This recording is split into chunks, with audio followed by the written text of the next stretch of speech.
This recording is protected by copyright. No part may be reproduced without the prior permission of the University of South Australia.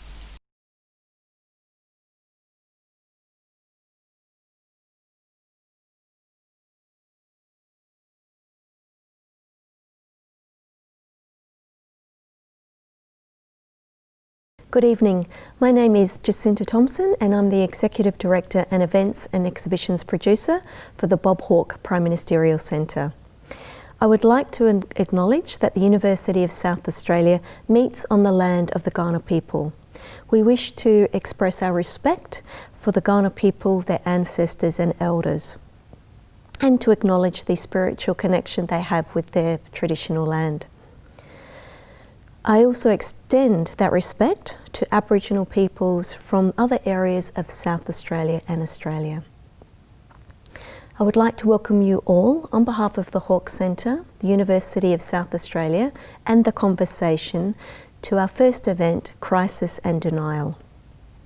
I'm thrilled that we are co-presenting this wonderful online series with The Conversation, and I would like to thank Misha Ketchell, editor of The Conversation, and Susan Hornbeck, Strategic Partnerships Manager, for all their wonderful work. Also to thank our national and international speakers for their time and for sharing their unique knowledge. I hope that you find our new series thought-provoking and helpful, and it is now my pleasure to welcome Misha Ketchell, who will introduce our speakers. Thank you. Welcome to our panel discussion, looking at the common threads linking COVID-19 conspiracy theories, climate denialism, and the anti-vaccination movement. Tonight we've got a terrific panel of experts who I will introduce in just a minute, but I'll start off just with some notes on how we're going to run the format. Each panellist will speak for about 5 to 10 minutes around their area of expertise. And then what we're going to do is moderated questions from the audience. I think we've had more than 100 questions sent in by audience members. So we'll have a moderated discussion that will draw on all of your individual questions. And just to sort of foreclose on any complaints, there is no conspiracy in the selection of questions. There's a huge number of questions, so we'll only be able to talk about a few of those. To start with our panel, we've got Professor Stephan Lewandowsky, who is a cognitive scientist at the University of Bristol. His most recent research interest is in exploring the potential conflict between human cognition and the physics of global climate change, which has led him into collaborative research in climate science and climate modelling. We also have Professor Julie Leask, who is a social scientist in the Susan Wachtel School of Nursing and Midwifery at the University of Sydney, and visiting fellow at the National Centre for Immunisation Research and Surveillance. Julie has qualifications in nursing and midwifery, a Master of Public Health, and a PhD in Public Health. Her key area of focus is vaccination and infectious disease risk communication, and she has 131 publications in these fields. Dr Carmen Lawrence is the Director of the Centre for the Study of Social Change at the University of Western Australia. She started her career as a research psychologist and was a prominent and trailblazing politician for 21 years, during which time she served as Premier and Treasurer of Western Australia and the Federal Minister for Health and Human Services. She retired from politics in 2007 and since then has been a leading researcher in the field of social change. Perhaps we can start our discussion with Stephan. Stephan, you recently released a book on conspiracy theories, a handbook, and helpfully wrote a conversation article on that topic. And in particular, you talked about some of the conspiracy theories around COVID-19. So perhaps you could start by telling us what people are saying now and what you think we should do about it. Mm-hmm. Well, first of all, I think it's not at all surprising that there are conspiracy theories out there at the moment. If there's one thing we've learned over the last 500 years or so is that any pandemic will give rise to also an outbreak of conspiracy theories. And the reason for that is that we know from a lot of research that whenever people feel that they have lost control, that they're not in control of events in their own lives, that then some of them become susceptible or are interested in conspiracy theories because they offer psychological comfort. The ironic thing about a conspiracy theory is that if you really think that there are some evil people out there who are causing this pandemic, then you can take some comfort in that, because you can at least imagine that these people could have acted differently and the world would be a different place. So it's a psychological way in which people try to restore a sense of control in their lives. So that is where it is coming from. I think the evidence for that is quite clear. And so how do you know, the next question, I guess, is how do you know that something is a conspiracy theory rather than an actual conspiracy? Because this is always the problem, that everybody says that, oh, but they're real conspiracies. So how do you know that this one isn't real? And what my research has been about for the last couple of years, in part, is to identify the cognitive markers of conspiracy theories. That is, to try to identify how people think when they become engrossed in the conspiracy narrative. And we now have 7 markers, it turns out, of conspiratorial thought. I don't want to go through them all now, obviously, but one of the things that is remarkable is that all conspiracy theories, sooner or later, turn out to be incoherent. They're contradictory. They don't hang together well. For example, in the case of COVID, there's a movie out there that is propagating this conspiracy theory where, on the one hand, we're told that the virus has been with us forever and we got it from being vaccinated as children, and it is now unleashed by us wearing masks, which of course is totally absurd to begin with. But at the same time, the same people are also saying, oh, it's a chemical weapon that was developed in Wuhan and was unleashed on the world in January. And they're holding those two beliefs at the same time. And of course, they're incoherent. Either this thing has been around forever or it was just invented in China. You can't have it both ways. And that is a consistent marker of any kind of conspiracy theory. So if you can, if you know that, then you can pay attention and detect those incoherences. And the moment you detect that, you can be pretty sure you're talking about a conspiracy theory, not something that might have actually happened, because reality is not incoherent. Stephan, why do these theories matter? Like, what is the actual behavioural sort of problems that result from people having these types of beliefs? Well, this is where it gets to be problematic, because we do know from laboratory research, but also from recent events, that conspiracy theories have an adverse consequence. In the laboratory, we can show that the mere exposure to a conspiracy theory makes people less engaged in politics, more distrusting, less likely to reduce their carbon footprint. Just exposure to conspiracy theories can have these detectable adverse consequences for civic engagement. And in the UK recently, one consequence of a COVID conspiracy theory was that people were starting to blow up communications infrastructure. Something like 70 or 80 mobile phone installations have been damaged in the United Kingdom because of this rather nonsensical belief that 5G broadband is causing COVID. So it can lead to violence in the extreme case. So I think we have to take this seriously. One thing that people often allege or raise is the idea that conspiracy theories are fed by vested interests. What's your sort of thinking on the extent to which these theories sort of are self-generating or actually the results of willful manipulation? Oh, well, I think it's both. I think that, there are entrepreneurs out there who create conspiracy theories because it fulfills their need for attention or glamour or exposure or whatever. There's certainly, we live in an attention economy. We have to understand that. And for some people, getting clicks on YouTube is more important than anything else, because that is what they thrive on. And so, I'm sure, in fact, you can look at this online on social media in various places, and they do try out different conspiracy theories. There is a market for this nonsense. And then some go viral because they happen to find a niche that people find believable or interesting or fascinating, and then they start sharing it, and then it goes wild.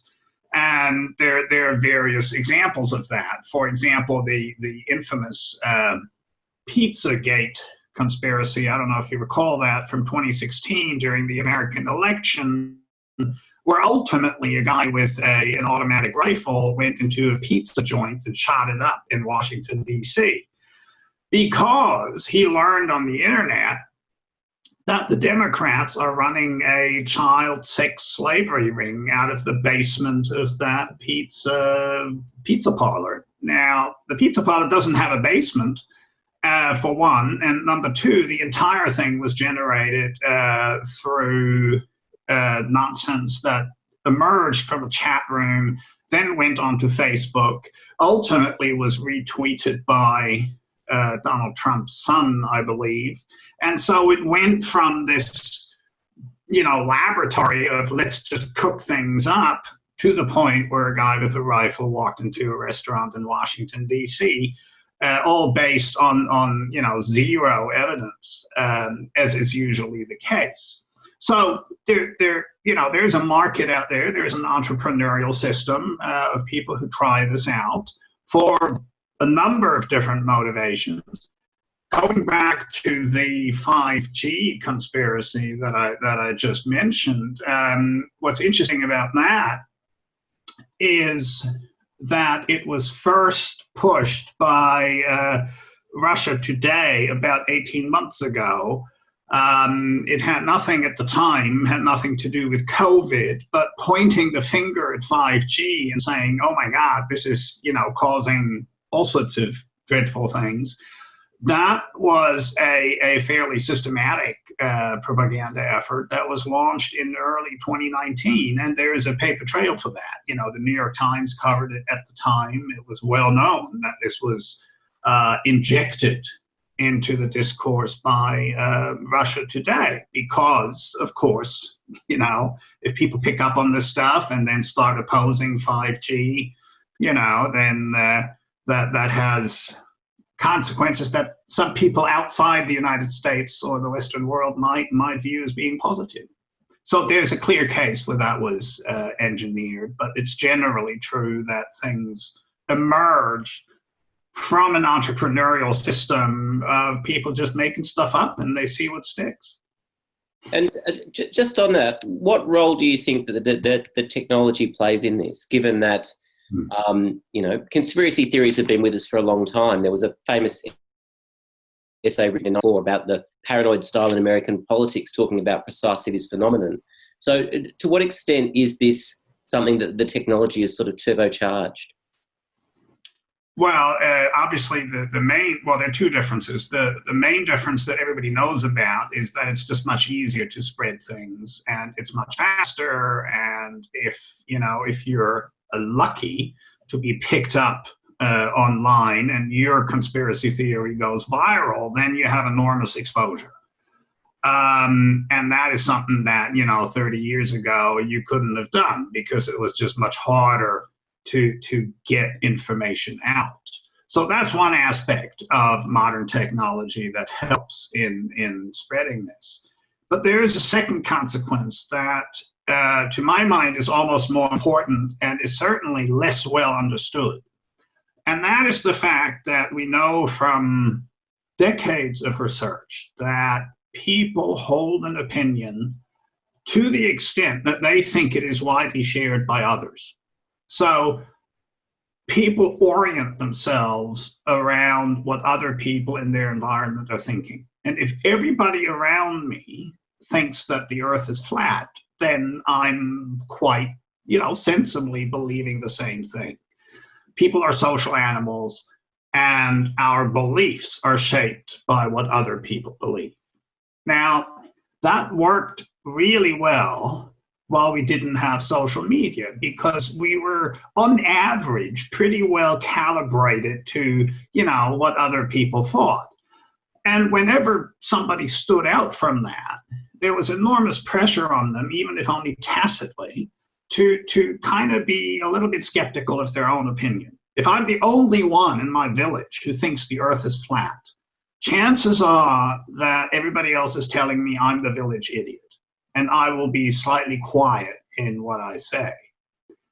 Now, here's the problem. The moment you have social media and you have Facebook with 1 billion or whatever users, that calibration no longer works, because I can go online and it doesn't matter how absurd my opinion is, whatever it is, the earth is flat. I go on Facebook and man, all of a sudden I'm surrounded by hundreds of other people who share that view. The moment that happens, my belief is reinforced and it becomes more resistant to being changed. So in other words, what happens is that people, no matter what their belief is, they find it supported by others, which can only happen on social media, because in physical life, you would never meet those other people because there's so few of them, the chances of you encountering them are infinitesimally small.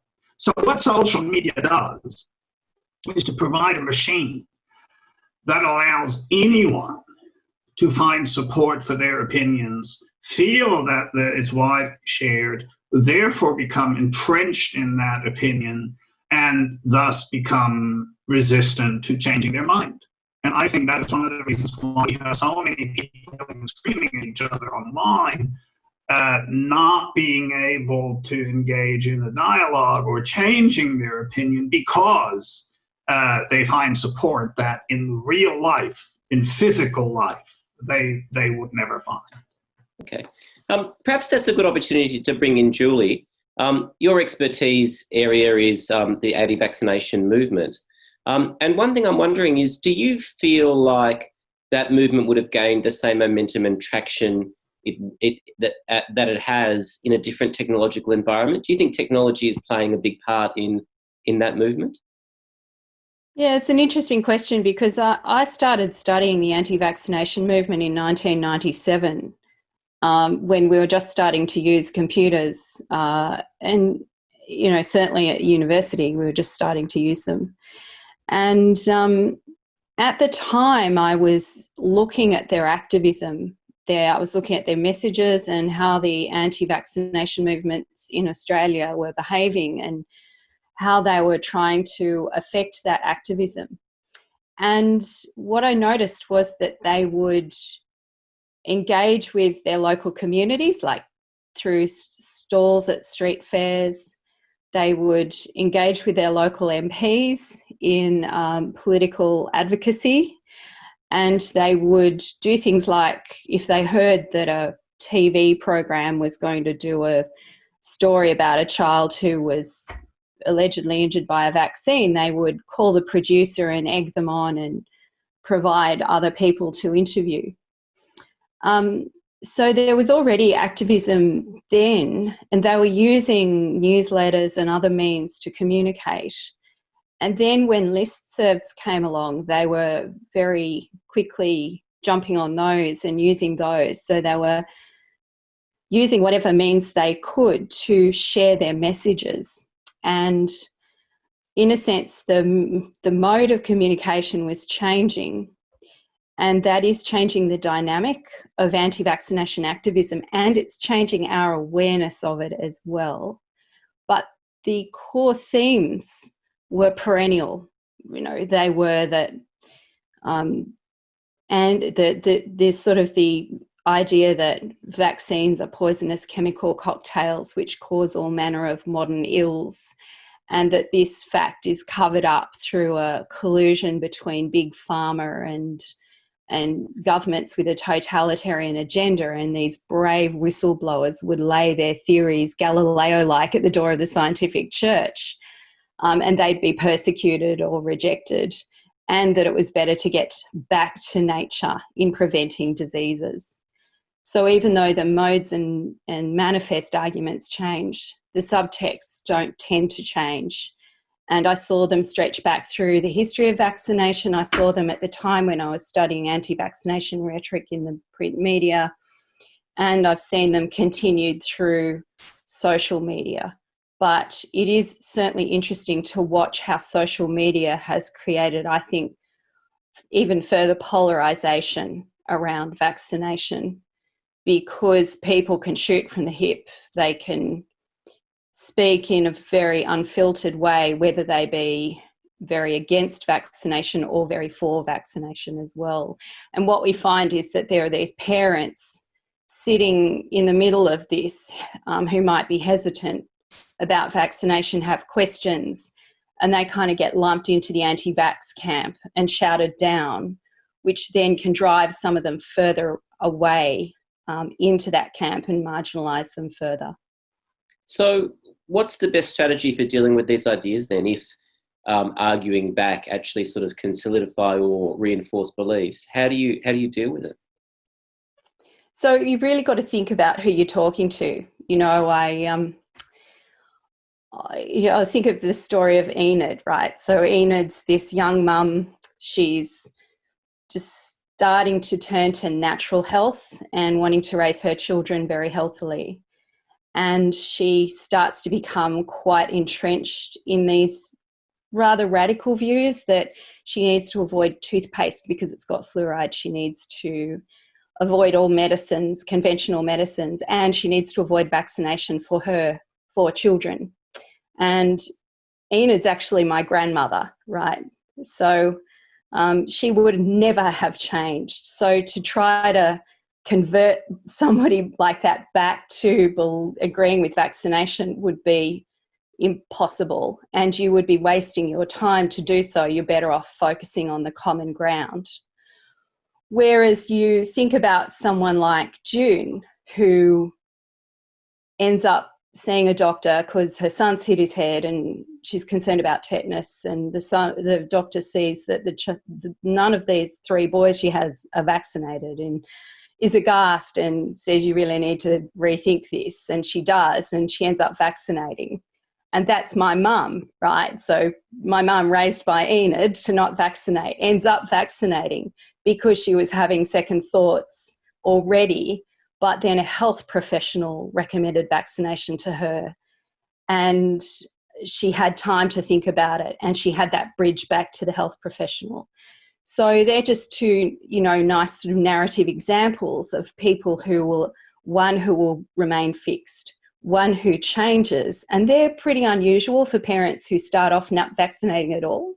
But then there are people, whether it be in relation to their child's vaccination or their own vaccination, are just really hesitant and have a lot of questions and concerns. And they're worth investing time with. So you've really got to pick your battles and not even see them as battles, but see it as an engagement with somebody that's respectful, because you will not change people through shouting them down or shouting science louder. And some people you will not change at all. You will, in fact, probably entrench their beliefs, because by virtue of them rehearsing and defending their position, they start to crystallise their arguments even more. So it's really about knowing your audience. That's interesting. I guess everybody on this panel either works, in or with universities. And so we're all from environments where we're taught to make our decisions really based on weighing evidence.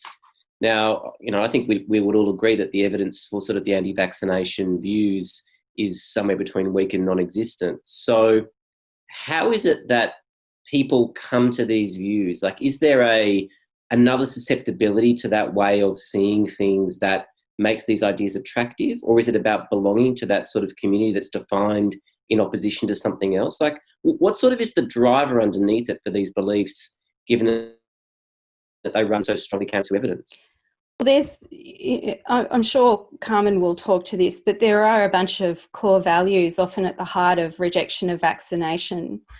Sometimes it's not about the vaccine. It's about a bad experience with the health system, which makes someone lose trust in that system, or it's about the feeling that government is impinging on my liberty and my choice, or it's a fear of, polluting the body of the child with these synthetic chemicals as they're portrayed as being vaccines. And sometimes it's about grief. You know, with the MMR autism scare, there were a bunch of parents out there who really did believe that vaccines caused their child's autism, and they were grieving and they were seeking a way to make sense of what was happening. They had this causal hunger. What caused this? Vaccines came along. Wakefield popularised that notion with his Lancet paper. And so it's complicated, but what we're finding in our research with parents who don't vaccinate is that they either start with a belief system that's quite, alternative to begin with in terms of health and parenting in general. So vaccination just rides along with that identity. Or they have this bad experience with the healthcare system and come to reject vaccination based on that experience. Or they're just extremely vigilant and they're making intensive decisions about everything to do with their child, and it just so happens that vaccination and researching it gets rolled up into that hypervigilance and unfortunately turns into vaccine rejection. Perhaps this is a good point at which to bring in Carmen. What can you tell us about what your research has found about the ideas that sort of drive these beliefs across different areas, so like anti-vaccination, climate change denialism, other conspiracy theories, and what we can do about them? It's a very difficult question, actually, because there's a huge amount of research crossing a range of disciplines: psychology, sociology, history, and I think it's worth reminding ourselves that conspiracies and misinformation, in a sense, are nothing new. The mechanisms may be, as both Steve and Julie have indicated, but the underlying psychological drivers, I think, are fairly common across history and probably across these various conspiracies, although that's less clear in the case of COVID-19, which we're dealing with now. But there are a couple of things that I think I could point to, and one is the fact that there are some common features, if you like, of vaccine hesitant beliefs, for instance, particularly around COVID, to the extent that we know about it, and conspiracy theories in general. So these things are kind of interlaced almost from the outset. Firstly, that the people who believe that COVID-19, for instance, is a conspiracy and is not based on a proper assessment of viral infection, but rather some other nasty intervention, probably by government, those two things tend to go together. They mistrust the people who entertain those views, scientific research. They tend to reject science and scientific findings. They find alternative explanations. They're looking for patterns often where none exist. This is, I think, characteristic of people who embrace conspiracy theories particularly. And there's been some research to show that people, when they're shown completely random events, differ in the extent to which they try to impose patterns on those random events. Either a pattern that suggests there is some form to it, or agency. And there's some similarity between people who assign agency, for instance, in relation to spiritual beliefs, that there's a greater God, a spiritual force, and those who entertain the more bizarre conspiracy theories. I'm not saying they're the same people, but the same processes are often involved, finding patterns where the rest of us don't see them. Not everyone, of course, in the vaccine hesitancy group will buy into the conspiracies, by the way. As Julie's indicating, some of it comes from understanding, emotion, etc., that is unique to that individual. But the other thing is that it's important, I think, to look at conspiracy theories as they emerge in societies. And we will have seen in Australia that we are not nearly as conspiratorial as those in the United States. Is there something about our society and New Zealanders, for instance, that led us to be more accepting of the official versions of what COVID-19 was and what we needed to do about it? Because it was quite remarkable that Australians of all political persuasions, of all backgrounds and all dispositions appeared willing to accept government and scientific advice on this question. Whereas right from the get-go in the United States, you found considerable difference between people in their willingness to accept the official explanations and advice, particularly along partisan lines, but not exclusively, so that you get the Democrat-Republican polarisation more marked there and around this question. And the conspiracy theories, of course, too, also attributed blame to one or other of those groups. So there are social differences as well. In Australia, About 13% or so of people entertained various of the conspiracy theories. So it's not insignificant. So, for instance, the COVID-19 virus was engineered and released from a Chinese laboratory. About 39% of Australians agreed with that. That was a high percentage. Down to the 5G wireless network conspiracy, only 12% agreed with that. And that was a few weeks ago. So these beliefs are held fairly widely in our society by a minority, and those people tend to have characteristics that lead them to both embrace conspiracy theory and to be anti-COVID vaccination, as far as we can see. Those conspiracies are highly dependent, and the beliefs highly dependent on the way they engage with social media, and I won't go into that because that's already been discussed. But they're also related to the way people generally think, and I've touched on this, that they have a greater tendency to engage in so-called system one reasoning, jumping using heuristics and biases, an emotional kind of tone to the level of understanding, an unwillingness, as I say, to embrace scientific explanations. And this is a general tendency on the part of those people who embrace conspiracy theories and who resist advice on things like vaccination. And in a recent study that looked at both US and Polish subjects, they asked people to consider a series of documents in which they were frightened, if you like, into thinking about COVID-19. They were reading these extracts and compared with control groups. And in that circumstance, when they were then asked their opinions about politics and who they would likely vote for in the coming elections in both Poland and the US, when they were frightened by COVID-related information, they were more likely to move in a conservative direction than when there were control information placed in front of them, just sort of neutral information. So there's suggestions there that it's possible to move people in a crisis toward more conservative bent. We already know that people who are conservative politically, who are ideologically interested in control and trying to interpret a world, as Stephan said earlier, where they can understand what's going on and seek explanations of that kind, that they're more likely to engage in conspiratorial thinking and to object to scientific explanations of COVID-19. There's a whole literature on the ideological bias, if you like, in willingness to accept some of the more bizarre theories. Okay, so what does that mean in terms of what we do about it?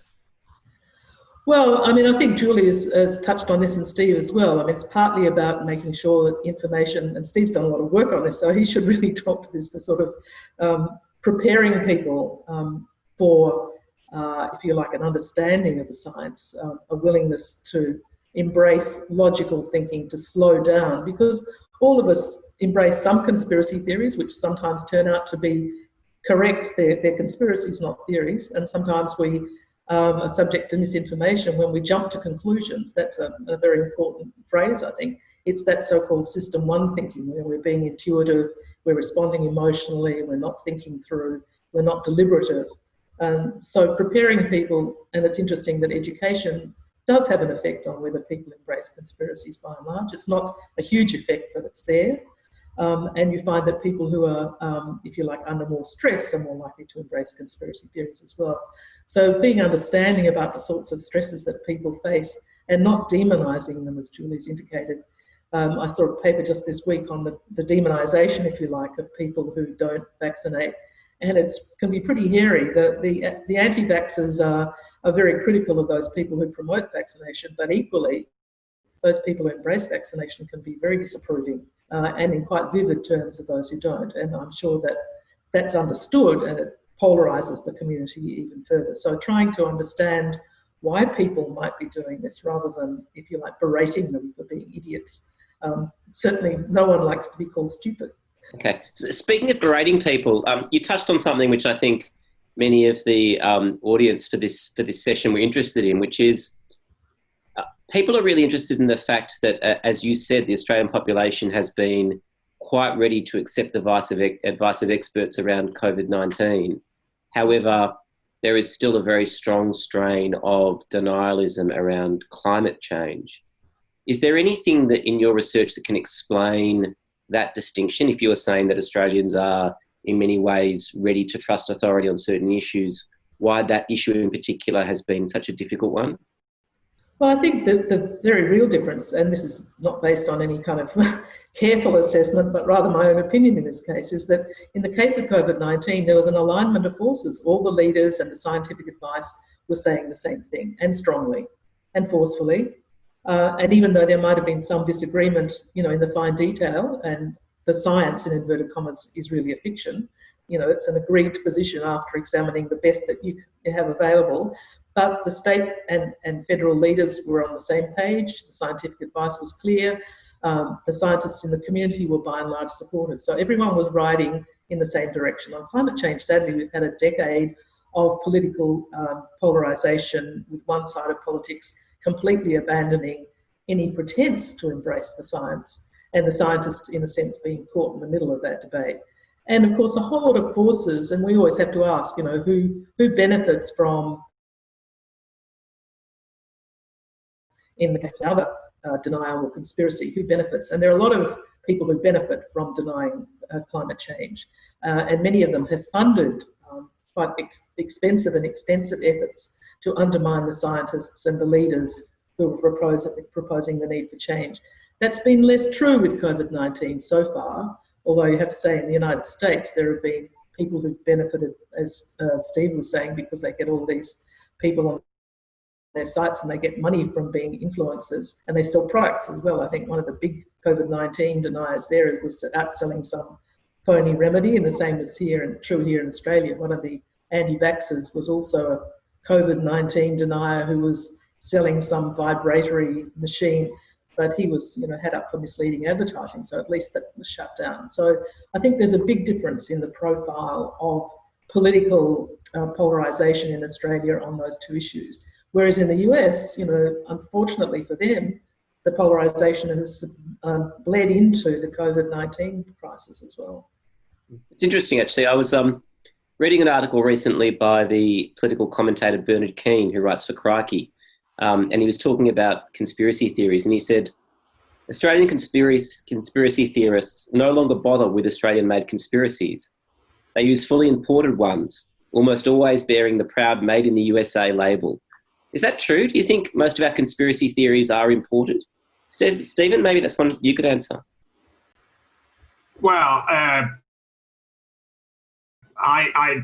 don't know. I can't answer that. Although, yes, of course, the United States is a hotspot for conspiracy theories. And in the case of COVID, I think most of the theories are have an American origin. For example, the 5G idea, and also that recent movie that was claiming that this was all sort of man-made.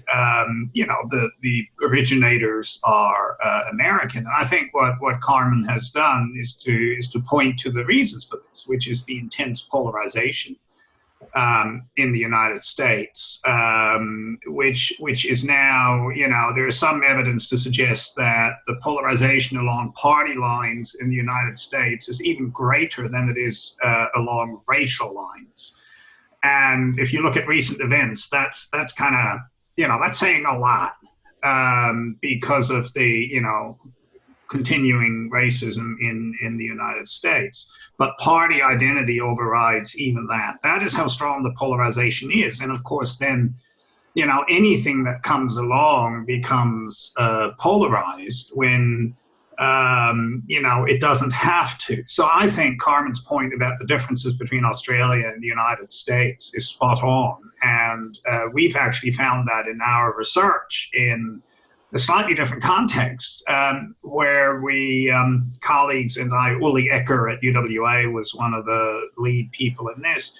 We presented participants with statements by politicians that were either true or false, and then we corrected them afterwards. Now, the point of doing this was to see whether that affects participants' liking for the politicians or their intent to vote for them. And what we manipulated was the number of falsehoods relative to the number of truths that we presented participants and that were ascribed to the various politicians. Now, in a nutshell, what happened was that in Australia, if people find out in our experiments that they're being lied to by politicians, they don't like that at all, even if it's their own party. And Australian participants will say, whoa, no, I don't like this guy. No, I'm not going to vote for him, effectively. You run the same study in America with American politicians, same manipulation, you vary the number of falsehoods relative to truths. You ask participants how they feel about Donald Trump or Bernie Sanders, would you vote for them? And the answer is, yeah, sure. The accuracy of politicians in the United States has absolutely no effect on how people feel about them.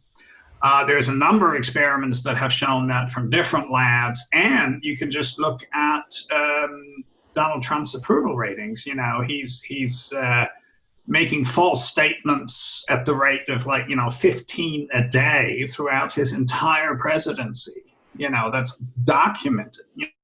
20,000 falsehoods. And it has no effect to his approval ratings. I mean, they go up and down a little bit, but basically they've remained flat because people are in the United States are not concerned with accuracy. They're more concerned with political identity and what I call authenticity, which is that another interesting thing, if you ask Republicans whether Donald Trump is honest, then 3/4 of them will say, oh yeah, he is honest. How can they say that? Well, I think it's because they feel that he's authentic, that he's speaking his mind, he says whatever he feels in the moment. And that is an extremely attractive thing to do under certain circumstances. And I think it also explains why people are susceptible to conspiracy theories. They tend to be similar people, and that is because it is speaking to their intuition and their feelings, as Carmen has mentioned. The people who believe in conspiracy theories tend to be the one who rely on intuition as a means to discern the truth. And of course, Donald Trump and all the other populist politicians around the world are entirely out to appeal to people's emotion and intuition. And so I think we have to understand that underlying demand in a society to varying degrees to have people speak to intuition and to be authentic rather than honest. And Australia is very lucky in that here, well, I should say there because I'm in the UK, but in Australia, people are more inclined to rely on evidence still. I heard a very interesting interview with the American social psychologist Jonathan Haidt, who was talking about the work he's done on partisanship in the US. And he was saying basically, Stephen, what you were saying, which is that people often have a predisposition towards a certain type of belief. And what they're looking for is evidence that gives them permission to hold the belief, not sort of assessing evidence in a certain way, so that there is a underlying desire driving the belief formation. Now, one thing that's interesting is that there's been a lot written and said in recent years about the declining trust in politics, politicians, our political system.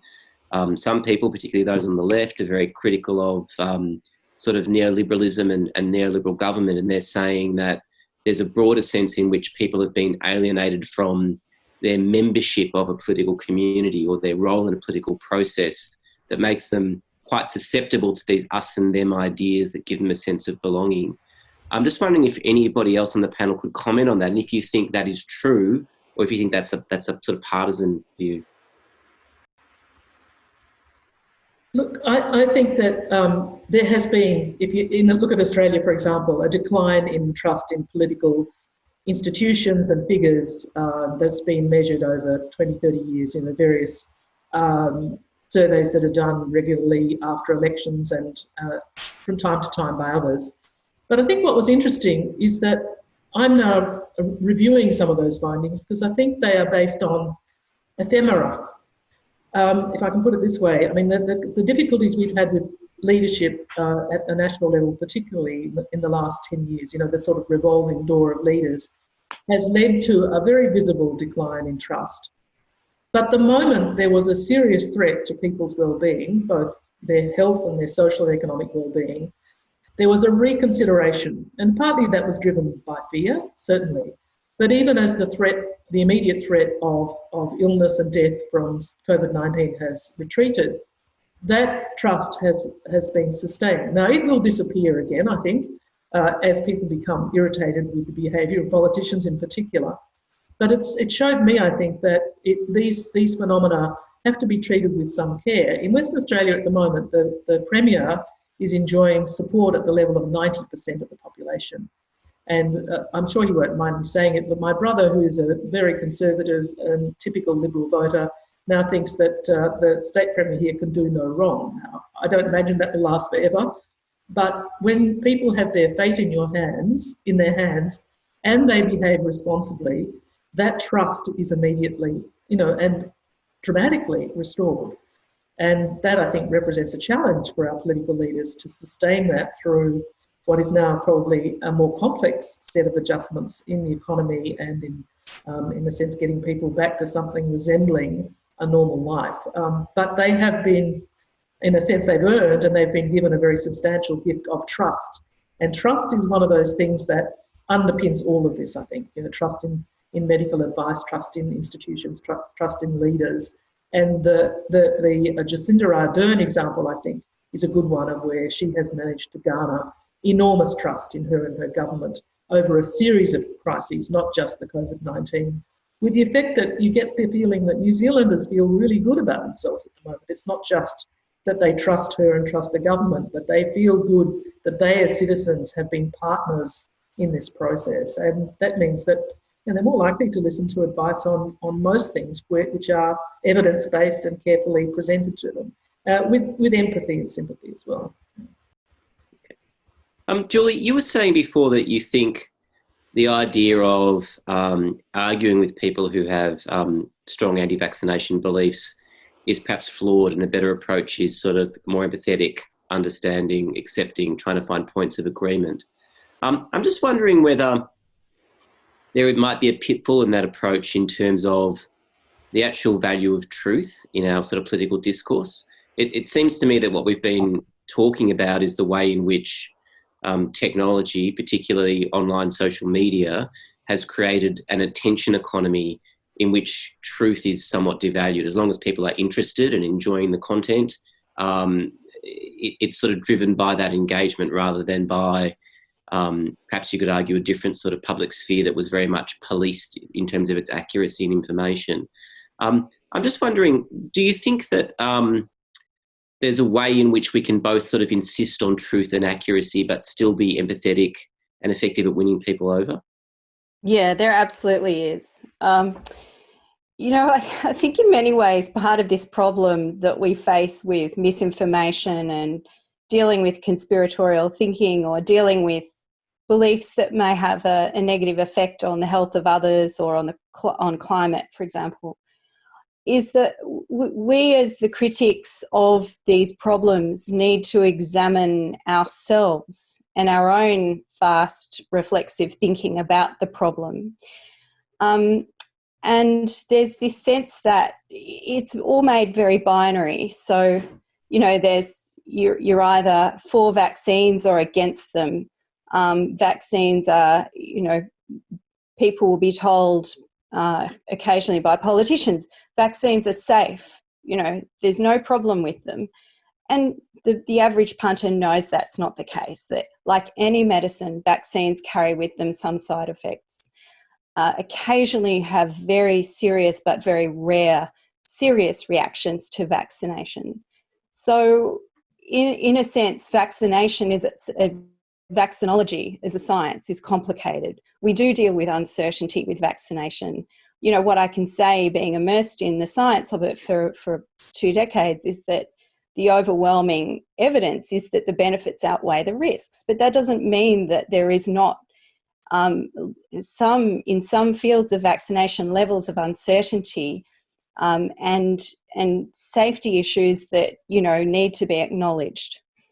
And so when we talk about we have the truth, and there are these people who refuse to believe the truth, I don't think it's helpful to think of it in that really binary way. And in fact, some research by a colleague of mine, Cornelia Betsch in Germany, has found that if you say there's no risk, people become more risk averse than if you acknowledge some risk. So it's part of the issue is going with what the science overwhelmingly says about vaccines, and also working with someone's beliefs and their core values. And there's a real art to that. Some of the work we've done around this is to develop communication tips for healthcare professionals to have conversations with parents who either reject vaccination or are very hesitant. And what we recommend is that you start with them talking more than you as a health professional. So you ask them questions. If they're indicating, signalling that they're hesitant or they're not going ahead, then finding out where they're at, eliciting their concerns and questions to saturation, summarising them, setting a brief agenda. And once you've done that and you've agreed with the parent on the agenda, you've already honoured their desire for choice and autonomy in the choice to have a conversation about vaccination. And then you're more likely to bring them along with that conversation, which might head towards vaccination if possible. And that's about gauging whether they're ready for that. And then saying, can I share with you some information that I have? My perspective as a health professional, as someone who's studied this, is that in fact, they looked into this link with autism and it was thoroughly debunked. And here's some information I have for you from the talkingaboutimmigration.org.au website that we developed, which is a kind of an adjunct to that conversation to bring in the facts as we best know them today, so that you've got both that listening, engaging discussion, and you've got the facts that you've brought in that are designed in a way that's based in the evidence around debunking that Steve has, made a major contribution to with his colleagues. And that gives me confidence that you can both engage with someone where they're at, but also bring in the best quality evidence that we have around vaccination to try to at least get them to reconsider their decision or to move them towards vaccination. Okay, I might actually come to that evidence on debunking in a minute because I'm really interested in that research. But before we move on, I just wanted to ask you one more thing, which is you mentioned before we were speaking that you object to the term, or you don't like the term anti-vaxxer. Could you explain why that term's problematic and what your thinking is around it? Yeah, it tends to be this label that stereotypes anyone from the person who's just merely kind of on the fence to the conspiracy theorist. And they're all just lumped into this one category that is littered with stereotypes that don't have a lot of empirical basis to them, having researched vaccine refusal for a long time and anti-vaccination activism. And the parents that we talk to who don't vaccinate in our research say to us that they find that term really just a very negative label, because it comes with so much baggage.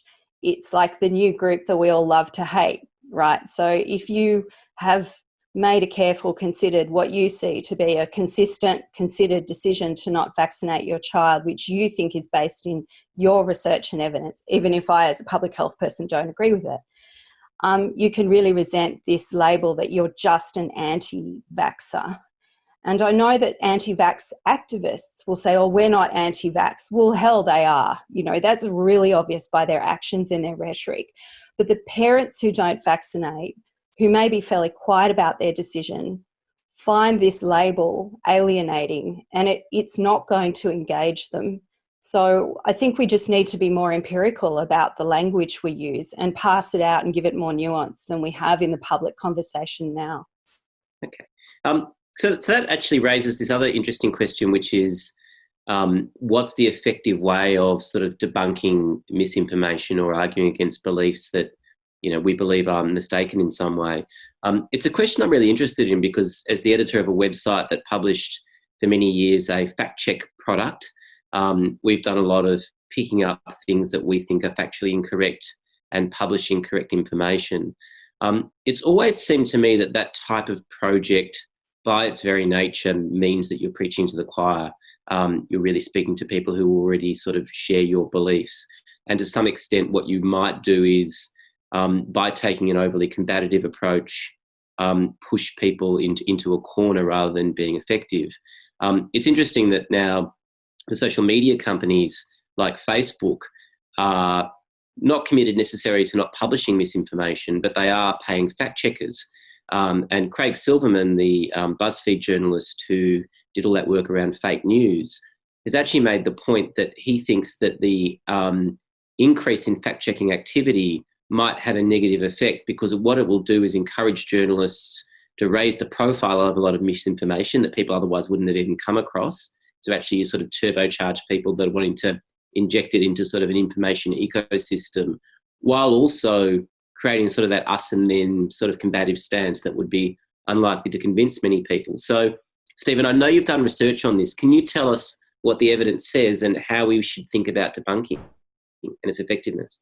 Yeah, great question. I think the easiest answer is to replace debunking with prebunking, which is that what we try to do increasingly is to provide people with information ahead of time before they're exposed to misinformation that makes them more resistant to being misinformed. And that's called variously inoculation or prebunking. And there is some fairly good evidence that that works. For example, in the vaccination context, there's a study by Karen Douglas at the University of Kent who showed that if you tell people ahead of time that they may encounter conspiracy theory about vaccinations, you know, the usual thing about the pharma industry colluding with the government, you know, if you warn people ahead of time that they may encounter that, then subsequent to that, being exposed to that misinformation, that conspiracy theory has very little effect on people's attitudes and intention to vaccinate. And whereas if you reverse the order of this, if you first expose people to the conspiracy theory and then you try to correct that afterwards, then the success of that manipulation is less obvious. So basically, what we're now saying is to try and tell people ahead of time how they will be misled, which is why at the outset I mentioned these markers of conspiracy theories and the fact, for example, that they're incoherent. Well, if you tell people that ahead of time and if you can educate them in detecting incoherence, then our hope is that they will become less likely to endorse a conspiracy theory or to be misled by something that they can recognize to be incoherent. So I think that is undoubtedly the best way forward, if at all possible. Now, obviously, you don't always have control over that. You know, you can't get to people ahead of time all the time. And then when it comes to debunking, again, the crucial thing is to understand that different things work for different audiences. And if we're sticking to vaccinations and conspiracy theories for the moment, it turns out that for the vast majority of people, if you provide corrective information, that does actually have an effect on their beliefs and attitudes. You know, people are sensitive to information. Most people, most of the time, at least a little bit. So we're not wasting our time, if we talk to the public at large, trying to fact check, trying to give them information. The problem is that there are some people, hardcore, committed believers to a cause, for whom that will not work. And I think Julie said already, you know, there are some people where you're wasting your time if you're trying to talk them out of their deeply held, committed beliefs that vaccinations are bad for you. So we have to differentiate between the audience, and just because there are some people for whom, you know, nothing seems to quote unquote work, doesn't imply that we shouldn't be talking to the vast majority of people who are actually to some extent receptive to correction. So in a nutshell, I mean, there's a lot more to it than that, but in a nutshell, that's how I would characterize it. Okay, that's somewhat encouraging. But it does make me wonder, with something like a fact check where what you're doing is basically setting yourself up to say that somebody's got it wrong, it then becomes about right or wrong, winning, losing. It sort of is a very polarising way of presenting the information. I wonder whether, I'm just specifically interested in this question, it's smarter to try to present the positive information in a more neutral way. Can I just comment on that? Because I think it's a very important point, and it relates to something that Julie had already raised about not polarizing people too much. Now, I think we have to be very careful with this issue because, yes, on the one hand, there's a lot of gray in the world, and there are a lot of things we have to debate, and there are risk trade-offs, even in vaccinations. All those kinds of things are completely true. However, just because gray exists doesn't mean black and white doesn't. And I think that is something that needs to be very clear. There are people out there who are just saying things that are completely false. When Donald Trump says that more people attended his inauguration than anybody else's, that's false. That's not gray. There's nothing gray about it. It was simply a lie. People lie. And when they lie, we have to call them out. I think we have to be very careful that we don't lose track of that simple fact that when people are dishonest, we have to call them out. If we want a functioning democracy, we shouldn't make decisions that are based on claims that are false, that are made up, that are actually lies. So I feel that we have to be careful here. Yes, there's a lot of gray in the world, but sometimes in order for us to productively discuss those gray issues, which we should, we also have to say, hang on, I'm not wasting my time on nonsense. I'm not going to debate the inauguration lies in the case of Donald Trump or pretend that that is gray. Similarly, when Donald Trump says, I was working in the White House while he was in fact golfing in Florida, that's not subject to debate. Let's not discuss this. This is not gray. And to me, that's a very important distinction to make. Carmen, what do you think about the strategy on sort of debunking? Do you think it's a good idea to take to a point, but particularly on the question of a harm? If you think about some of the conspiracy theories in history, they have generated enormous harm. The Jewish people have reason to be very concerned about letting conspiracies and wrong ideas pass through to the keeper or be treated as something you debate. Clearly, that isn't the case when groups are singled out, and they often are in conspiracies. If you look at most conspiracy theories, there's some evildoer. That's the nature of it. There's some force for harm out there. And in the case of the Jewish people, they have often been selected through history as the group who does harm.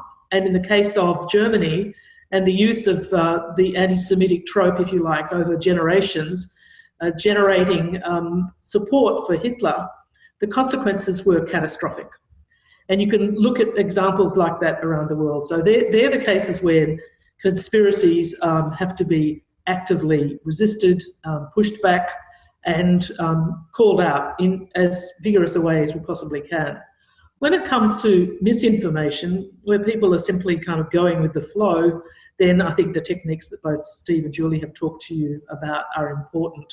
But we also have to recognise that in some of those, there are also bad actors, and some of the people are not just misinformed and going along because, that looks like their group, that's my family, that if I'm in the wellness industry, then I have to look to resist vaccination. Some of the actors there clearly are engaged in seeking to achieve very often a political outcome. And again, I think it's worth looking at the difference between the content of a conspiracy, if you like, or a misinformation, and the people who are driving it. And that's nowhere more obvious than in the case of climate change. And if you don't address some of these actors in the, if you like, the play of information, then you're going to miss the point entirely about what needs to be done. So, yeah, it is very much a matter of who you're talking to. You're talking to individuals who seem to be misguided, who've got other reasons, including a reasonable suspicion of the science. I mean, in the case of COVID-19, for example, we're going to be presented at some point with a vaccination option, which we know has probably been developed on the run And there have already been some missteps, and science is not perfect, as Julie indicates. There's risk associated with it. It's a reasonable question for a thoughtful person to ask, is this safe? And to what extent will I be taking a risk if I vaccinate, as opposed to the public good that is generated by more people being vaccinated? That's a reasonable thing. On the other hand, if someone's trying to tell you shouldn't get a COVID-19 vaccine, but buy my wonderful product, which is going to protect you and bugger everyone else, then that's something that should be called out. Yeah. So just on that, on the climate change one, because it's quite interesting, a few audience members sending questions saying basically, look, I don't believe that vaccines are harmful on balance. I don't subscribe to COVID-19 conspiracy theories, but I do have serious concerns about whether human actions are inducing increases in carbon dioxide in the atmosphere, for example. Those beliefs are quite widespread and often quite reasonably presented by people who make the argument that this is part of a reasonable palette of belief given the reality of scientific uncertainty. How do you deal with that? Well, I think, pointing to what is a very substantial scientific consensus. This is not a case like the one I mentioned with COVID-19, where there might be some uncertainty about how efficacious a vaccine might be and how good the coverage and what the risks might be. I think there are so many strands of evidence on climate change that it isn't any longer possible to seriously entertain the idea that it's not happening and it's not human-induced. And by the way, most people accept both those propositions. It's a minority who don't accept them, and I'm not suggesting there's anything untoward about that, but the majority, both scientific and community consensus, at least in a country like this, is that climate change is real, it's a serious problem, and we should be addressing it. So for those people who don't think so, I guess all we can do is to invite them to continue to look at the evidence, to talk to people who have been, assiduously assembling that evidence for a very long time.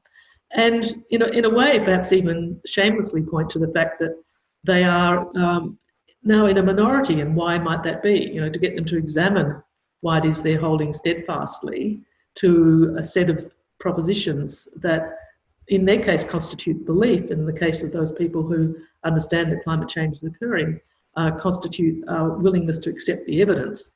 I get infuriated in a way, and I do it myself sometimes, when people talk about believing in climate change. It's not a question of belief, actually. It's a question of accepting the evidence that's been presented over now decades by a great many people, where those people, like the medical professionals that we listened to during the COVID-19 event, agree. And if you believe it's not happening, then you're the one that's got a belief rather than acting on the basis of fact. Yeah. Without wanting to turn this into a media ethics discussion, it does raise a really interesting question, because the existence of those dissenting beliefs in the community journalistically might imply an obligation to give those beliefs greater airtime or greater coverage. The counter argument you could make is that your coverage is dictated by the preponderance of the science. But given there is such a strong strain of denialist beliefs still, there are many people who would claim, for example, that it's irresponsible not to be debating climate science on every TV program at every opportunity. Stephan, I know you're really interested in this topic. Do you have a thought on how we can best navigate that? Because it's one thing that, for example, the conversation gets criticised for, because we said we're not going to publish misinformation around climate science. And people basically say, well, you're not representing the range of views. Well, good. So you shouldn't. You're probably also not representing, to pick up on Carmen's case, you're probably not representing anti-Semitic conspiracy theorists, including Holocaust deniers on the conversation. I mean, there are certain things that you're not representing. And the question then becomes one of, well, how should we determine what to represent? And I think in the case of climate change, there's first of all overwhelming evidence for the scientific consensus. I mean, there simply is no scientific debate to be had. So whatever debate is going on about climate change is entirely political. It is not scientific. about the fundamentals of the science, number one. Number two, what we also know, and there's also a huge amount of evidence out there, is that the descent in climate change is organized, and it is driven by ideology. It is driven by vested interests. I mean, there's lots of scientific work done by sociologists on the organized denial that climate science has been confronted with. This is not organic. This is not a grassroots movement. This is completely organized by vested interests. In the United States, sociologist Robert Broly has written a paper where he traced $1 billion a year that go into an organized network of right-wing think tanks, many of which have a climate denial component to them. So we have evidence, an abundance of evidence that we're facing an organized political campaign to deny the science. So if you want to represent those views, sure, by all means, tell people where they come from and why they're organized, and that Exxon, in fact, knew in the 1970s that climate change was real, but then continued to fund organized denial to deny the science for their own commercial purposes. And the list just goes on and on and on and on. I mean, there's no shortage of evidence you can talk about to explain where climate denial comes from. And I think that would be the right position to take because it is evidence-based. And I think in general, this connects to what I was saying before about, gray exists and we should debate that. But we shouldn't lose sight of the fact that we also have black and white. We have to get over this idea, I think, that any opinion automatically entails the right to be represented. I find that actually really weird that we got to that point in society where we think that's the case. No, I do not believe that every single opinion one can hold has the right to be represented in the media. As a scientist, it would be absurd for me to express an opinion just because I feel like it. I can't do that. I have to support it by argument or by data. I have to justify my opinion. It has to be evidence-based. Of course it has to be. And so I think, we have to kind of renegotiate this sort of terrain of are you really entitled to your opinion? And I think the answer should be, well, no, unless you can support it by evidence. And the moment you apply that criterion, I think you can have a meaningful conversation about lots of gray areas where we do have to have a debate. Okay.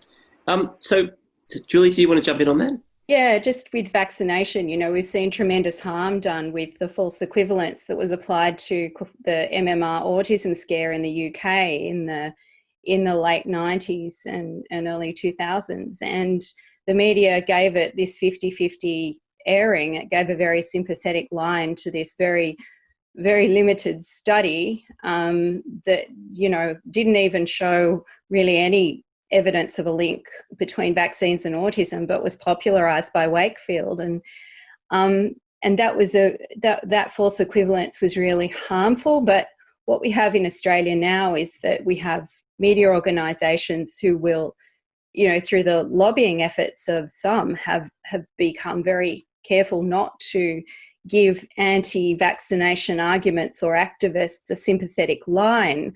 But what does happen is they report their activities. So we've got, this vaxxed tour bus going through Queensland at the moment.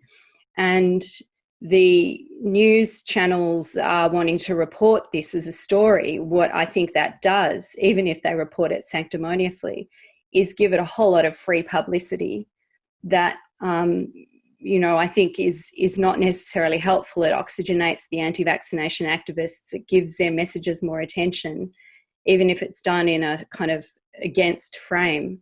So I think that this is, it's not just a case of, not giving sympathetic 50-50 coverage to both sides when it should actually be 97% to 3%. But we also need to be careful about how much we cover anti-vax arguments, even with moral outrage, because it gives them more oxygen and attention and thousands of dollars of free publicity. Okay. That actually point out that the social media there are critical, because even if the so-called mainstream media are not giving it coverage, and they do, as Julie said, often cover the events, where maybe 20 or 100 people turn up and suddenly it's a major media event. But on social media, the coverage has been enormous, and I saw some figures presented by the ABC recently in one of their articles showing a massive increase in the amount of coverage on social media that was being given to particularly the anti-vaxxers' arguments, and increasingly around COVID-19. So I think that's the space to watch. There's a linkage, as one observer put it, between now the health industry and the alt-right, particularly in the United States. So they're coalescing, and some of the same people who are rabid in both fields are now in harmony, so to speak, and harnessing a much wider online audience. So I think there's a lot going on there that probably the mainstream media aren't even picking up on. This is interesting because it's the same, it really is the amplification effect, which is what Craig Silverman was talking about, this idea that if you're paying all these people to, for example, search out misinformation that can be attributed to Russian misinformation campaigns, what you're doing is some of that misinformation maybe never would have reached audiences at all, and you're actually just amplifying it in a way that's not very helpful. Yeah. Julie, there was a question from one of our audience members that I thought was just really interesting, quite basic one, which was, is there any advice that you have about how to talk to family and friends who might have a belief that you believe is a conspiracy theory, mistaken, say, around vaccination or COVID or something? What's the best, basic interpersonal communication strategy? Yeah, it's a really tricky one, because I actually think the first task of a person who encounters a belief that's really, really different from your own, it's from someone you care about, is to manage your own emotions around it to begin with, because we might want to, I do this too, you want to reflexively jump in and right that wrong thinking. And it's if that person is quite fixed, it's not going to make a difference. So you've got to then decide, do I go there at all?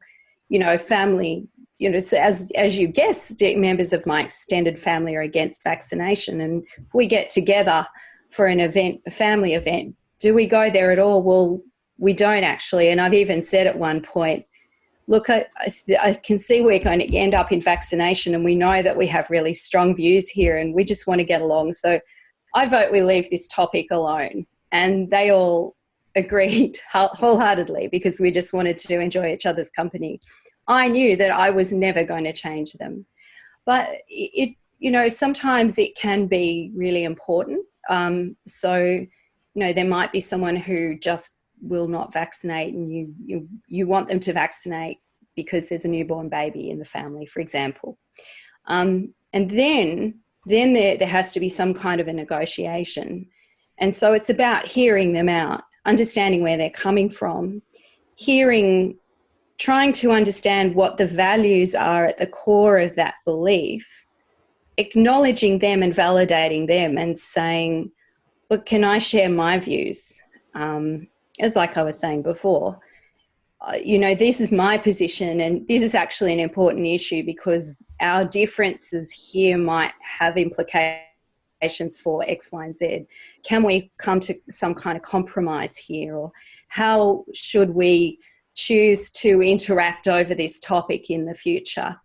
But it's really about choosing your battles, and I don't think, if it's not going to change someone's health or well-being, that belief, trying to not let it come in the way of that relationship. One other question that actually people have been asking is, a few librarians have written to us talking about this idea of media literacy skills, how you can teach people to decode information, tell what's trustworthy, debunk misinformation. I must admit, I always feel quite ambivalent when I hear that term, because I remember it being championed by Google and Facebook a few years ago, and I sort of thought to myself, you've been responsible for putting all of this misinformation and misleading content all in with quality information in the one sort of jumble, and now basically you're turning around to the audience and saying you need to learn how to sort it out. So it always struck me as a bit of a cop-out in some ways. I feel like the people who are publishing should take some responsibility as well. But I'd love to hear from any of the panelists about what you think we can do in terms of increasing people's media literacy and giving them the skills to decode information? I saw a report recently. I was interested in this because, you know, years ago there was this publication called Crinkling News, which was designed to engage young people in producing news and publishing it. And it was a lovely idea that was also committed to improving media literacy of young people. And there are some efforts in high schools to improve the media literacy of young people. And I think that's actually the place to start, because what there's been with this focus on misinformation, a turn to the audience and equipping audience members with the skills to critically appraise what they're hearing. And, you know, giving them, for example, some of those tools of recognition like the work of Steve and colleagues has done can be really useful. So I think there's some exciting work happening in that area. It's not, you also do have to address the source of the problem of misinformation, but helping the audiences become critical is going to be good if you accept the premise that this whole sort of whack-a-mole thing where you stop this bit of misinformation and up pops another bit isn't going to work. Then let's focus on the audience and building their critical appraisal skills. Has anybody else got thoughts on that? I agree. I mean, it's an old-fashioned idea. The universities once used to pride themselves on training young people to be critical thinkers. I think an embrace of that idea, a re-embrace of that idea, I'm not saying it doesn't happen today, but it is less in focus, if you like. And to talk about media literacy is one thing, but to be a good critical thinker, to be able to examine arguments, to examine the, if you like, the whole profile of a point of view that's being put to you in a way that's rigorous and careful, whether it's scientific or historical or economic. I mean, each discipline has its own set of tools, but absolutely critical for a well-informed society. And I think, in a sense, we've taken the focus of that and allowed, I suppose, in a postmodern kind of way, every idea to flourish no matter what its genesis, whereas I think critical thinking knocks some propositions out really at the first square, because it doesn't stand up to the reasonable assessments that critical thinking requires. So proper education right from day one, and improved science literacy too. I mean, it's surprising how many people don't understand how scientific investigations are conducted, and they cherry pick data and they put things together that don't belong together. And it's not because they're necessarily willful, but because they haven't had the training. It's a great privilege when people have that training, but it should be a generally available skill. And if you look at our primary schools in particular, I think it's often not the case that young kids are getting that sort of education early enough. Stephen, do you have any thoughts on that? Yeah, I mean, I obviously agree with the need for critical thinking, absolutely. My only added comment would be that I think university is too late and too selective to teach those skills, and that we have to start much sooner, and like in high school or even in primary school. And it turns out that there is some work at the University at Stanford University where people have looked at training high school students in simple things like how do you assess the trustworthiness of a website. And it turns out that what students do, I mean, what untrained people and students, all of us, if we don't know how to do this, we tend to look at the website and try to click on links and find out who these people are and what they say about themselves to evaluate their credibility. Now, professional fact checkers, it turns out, do something completely different. They never look at the website they're trying to check out. What they do instead is to search for that website on Google, and they open like 10 or 12 tabs of other sources talking about the website. They're searching in a breadth manner rather than in a depth process within the website. And it turns out that if you do that, you have a much greater chance of uncovering the credibility of that website. Because if you come across Snopes or some other debunking site saying, hey, the guys you're looking at, they're whatever, they're making stuff up, then you can pick that up elsewhere, but not on the website itself. That's something really fairly trivial. It takes 3 minutes to learn that and to kind of go, yeah, okay, maybe I should do that. And it has a tremendous effect on high school students once they know that. There are some wonderful YouTube videos out there of students before and after when they're given this task to assess a website credibility, and it makes a huge difference. So there are ways in which we can teach people to be more discerning and more able to pick out when they're being misled. But we have to start it very early. We have to do that in high school and for everybody, not just too late and too selectively in university. Carmen, before you were talking a little bit about this idea of different orders of thinking, like different ways of thinking, can you maybe explain to me just in a bit more detail what that was about? Steve is probably your man on this, but I can do a rough approximation of what cognitive psychologists normally understand by System 1 and System 2 thinking. System 1 thinking is where we use all sorts of shortcuts because there's an immediate need to make a decision, it's emotionally fraught, and we need to, in a sense, survive. I mean, it probably does, in an evolutionary sense, stem from those decisions we need to make to protect ourselves.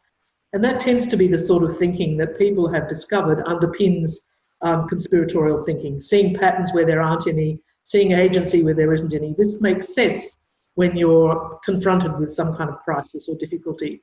The other kind of so-called System 2 thinking is deliberative, using the evidence, taking care over assembling various points of view and arguments. It's really, in a sense, psychologists sometimes tell you what to think when you already think it, if I can put it that way.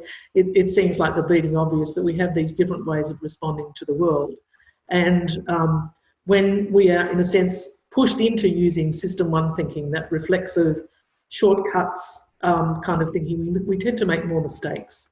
But they're mistakes that may well lead us to survive. It's better to imagine that if you imagine a stick is a snake, then you're probably better off treating it as a snake than making the opposite mistake. I'm just wondering whether if we recognise and acknowledge that there's a lot of time that human beings spend in System 1 thinking, we actually need to find strategies to get them to the right outcomes when they're in that approach. And it would seem to me that one thing, just touching on something we were talking about before, which was the increase in trust in experts and expertise that we've seen with COVID-19, one sort of shortcut that people use, presumably when they're in System 1, is others that they trust. And I'm wondering if there's any way we can leverage that greater trust in experts and expertise to try to find ourselves in a better position in terms of influencing people's thinking down the track. Stephen, is there sort of anything in that we can do? Well, certainly it is true that in many countries the COVID crisis has shifted people's attitudes dramatically, and in particular it has led to a loss of popularity of populist politicians in many countries. I mean, in Germany, the AfD is now down to 8%. They've lost about 8 percentage points. Their support has been cut in half. Salvini in Italy has suffered a similar fate. I think people have sort of, reoriented themselves a little away from these emotive, intuitive slogans and promises towards expertise, which is a good thing, of course. Now, the crucial thing is that we have to build on that and capitalize on that. And I think what it takes for that is that as a community or society, a global society, we really have to think about better ways of managing or interacting with social media, because I don't want to blame social media for everything, but social media is an important component in the crises that we're facing in terms of undermining trust and denial of science. All of that is amplified, at least, by social media. So we have to deal with that.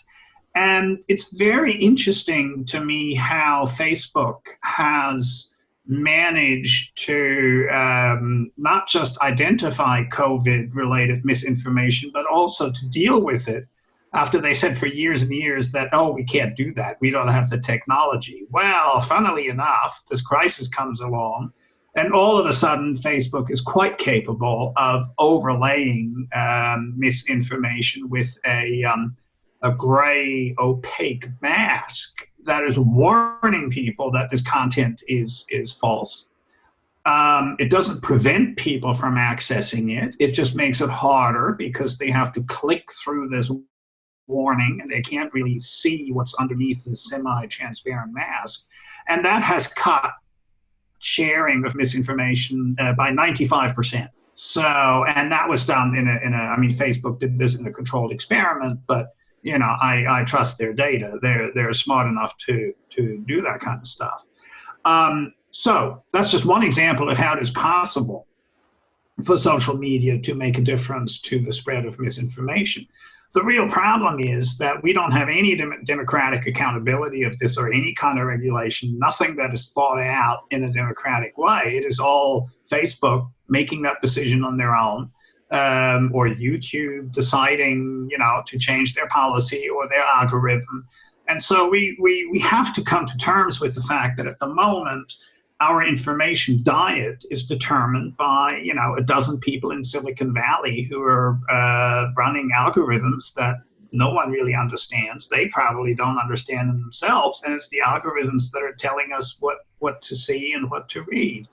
And I think that is something that we just cannot continue to let unfold without accountability. I think that is the crucial next step, to build on the sort of restoration of expertise that we've observed and make sure we carry that forward by actually taking control of what it is that we want as a society to happen on social media rather than 10 guys in Silicon Valley.